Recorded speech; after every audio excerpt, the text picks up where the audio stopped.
Hey, welcome back. This is lesson 2 of AP 101, a crash course in piano. I'm really excited about what we're going to get to learn here today. We've got some really cool stuff here in this lesson. Also, if you have not already mastered everything in lesson 1, be sure to go back and make sure you've got your notes down, your major, your minor chords for the key of C. Make sure you're practicing still the C major scale. I believe that was pretty much everything that we went over in that lesson. The Roman numerals, do a quick review of those. We're going to be using those a little bit here in this first lesson. Be sure also during this lesson you're referencing either your course curriculum or the lesson that was emailed to you.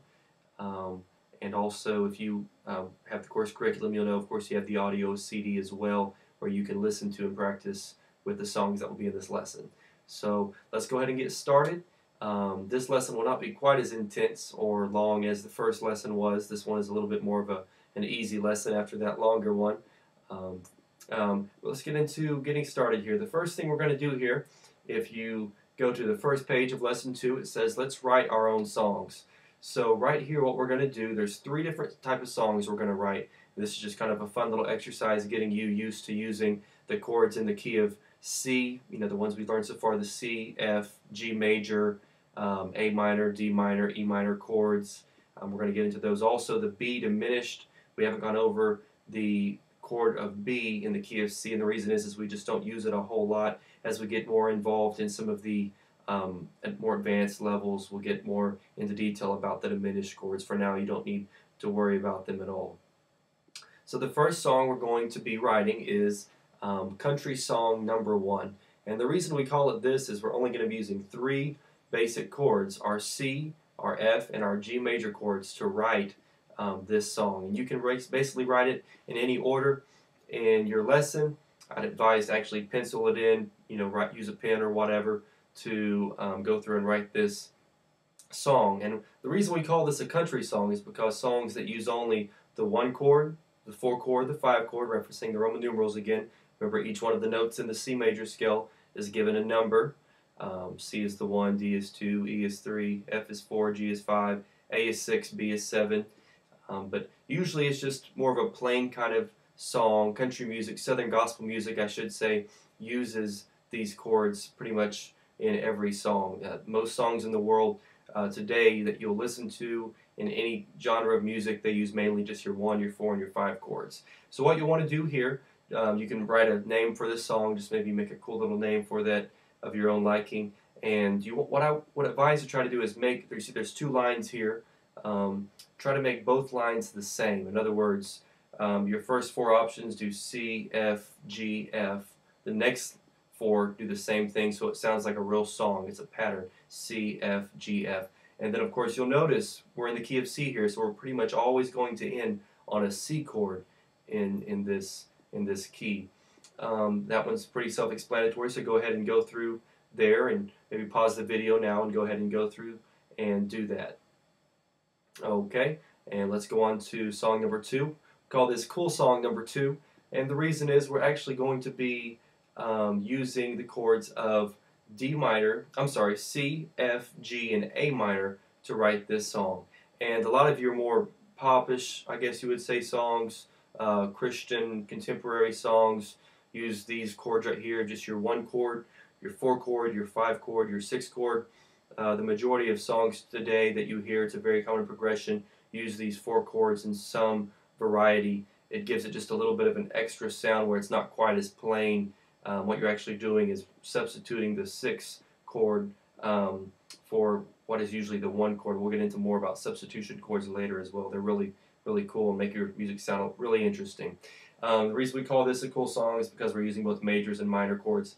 The same thing here, the first 4 options, just once you fill those out, do them in any order. You could do C, F, G, A minor. Be sure to use each one at least 1 time, and then on the next line be sure to use the same pattern so that it sounds like a real song. So for example, if you probably very familiar with these by now. If not, feel free to look them up on YouTube if you want to hear how they actually sound with the words and everything.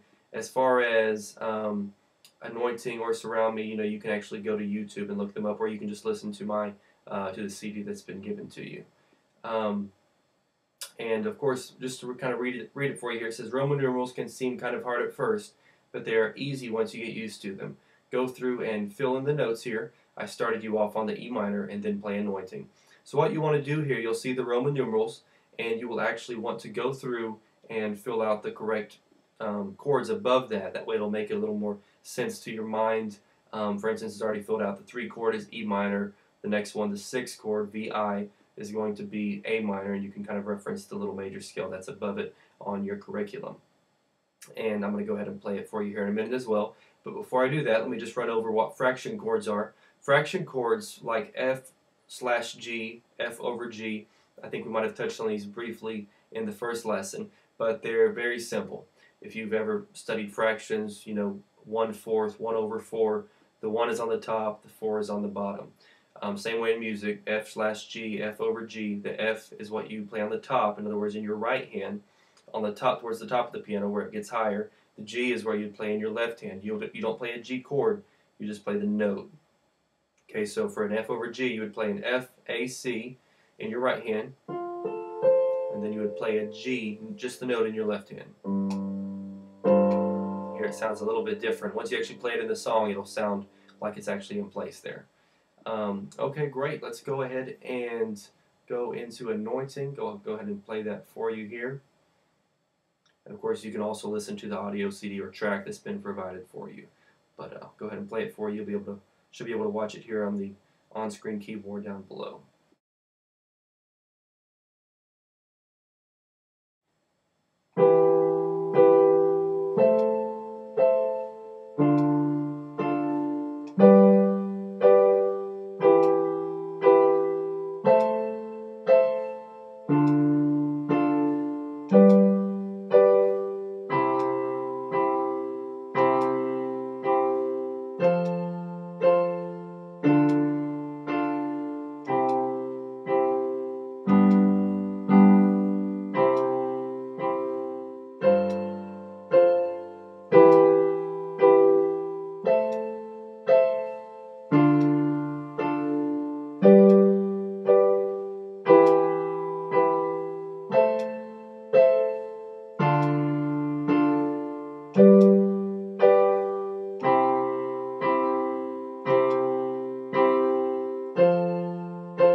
Okay, anointing in the key of C.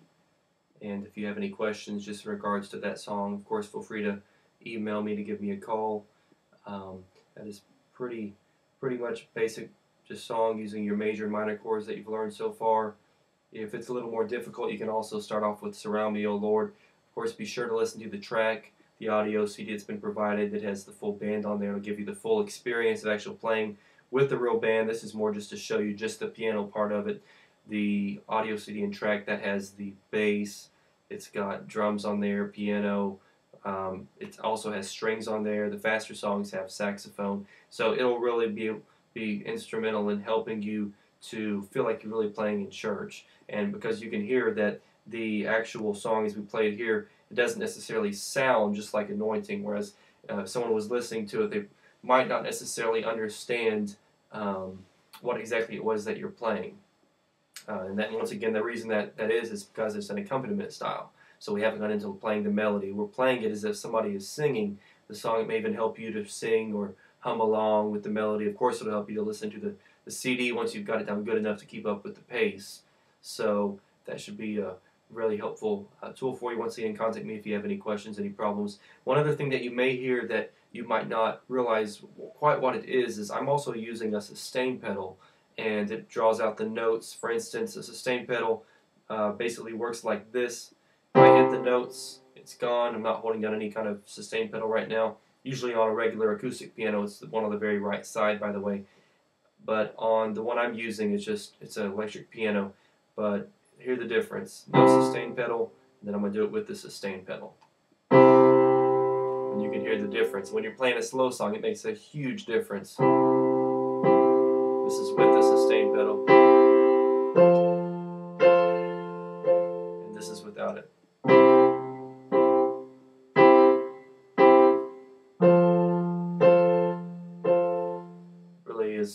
the same chords, exact same chords, but the difference is it doesn't sound quite as melodic and quite as full as it does when I use the sustain pedal. So get in the habit of learning how to use that. You basically, the main key to it is just when you play the chord and you're on the same chord, like I'm on C this entire time, keep it held down.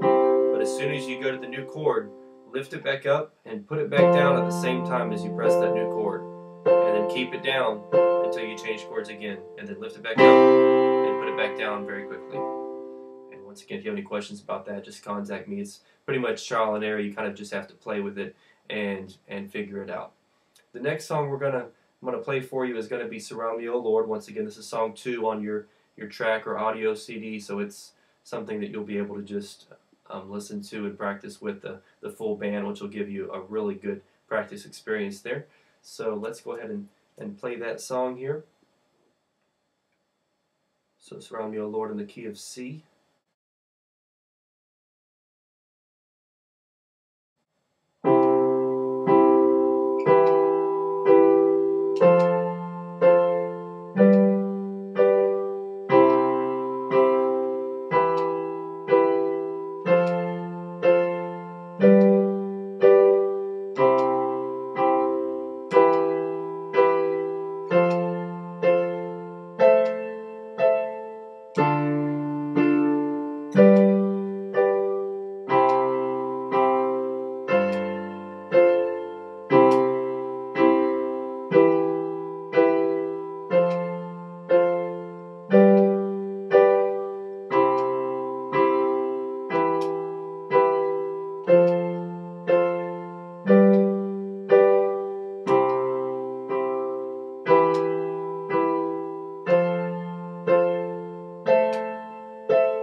Okay, so there you have it, "Surround Me, O Lord" in the key of C.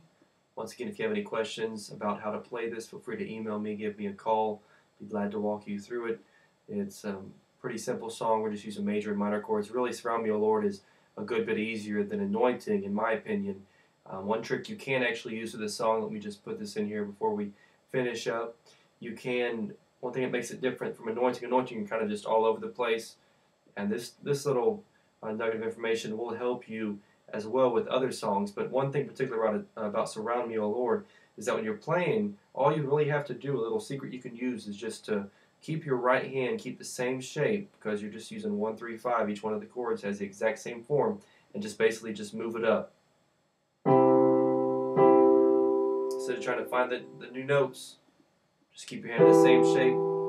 Just move it over one, move it over one more, then back down. And that'll probably save you a lot of time, save you a lot of headache right there, just knowing you can just basically just move your hand, just keep it in the same shape and just move it. As we start getting some more detailed, complex chords, different keys, you won't always be able to do this, but for the most part it does work. It's very helpful. Once again, if you want to look this song up, it's "Surround Me, O Lord." It was written by Clint Brown originally. You can look it up on YouTube if you want to hear the original version of him singing it, maybe learn it at your church, your worship team, or whatnot.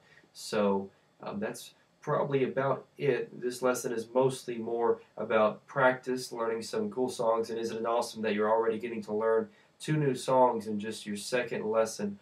And once again, I would advise, because the first lesson is so power-packed, just be sure that you completely understand everything about it. But even if you don't understand just completely about the Roman numerals and playing the major scales and all that, I would still advise just go ahead and move on, learn and focus on these 2 songs, because you don't need to play the exercise songs anymore really for lesson 1 once you get to this point, because you're already playing the chords in these songs, so you're already getting the practice of those in. And really the most important part about this lesson is not to write your own songs. That's a great thing where you can do it, you can get creative, get more personal with the chords that we're playing and learn them. But really, for this lesson now, up to this point, what I would say practice the most on would be "Surround Me, O Lord," and "Anointing." Especially "Surround Me, O Lord," because "Anointing" is a little more difficult. And once you get them down good, you think you got them good enough, go ahead and practice them with me on the video. Practice them especially on the audio CD. That'll give you the real in-church feeling, like you're playing with a real band, because it's got, once again, all the instruments: the bass,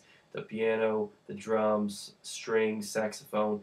on some of the songs. So go ahead and practice it with those, and that's how you'll really know that you've mastered it. So good luck, and I hope you guys just really have a good time getting these songs down and playing with them and jamming with our CD. So God bless, and we will see you next lesson.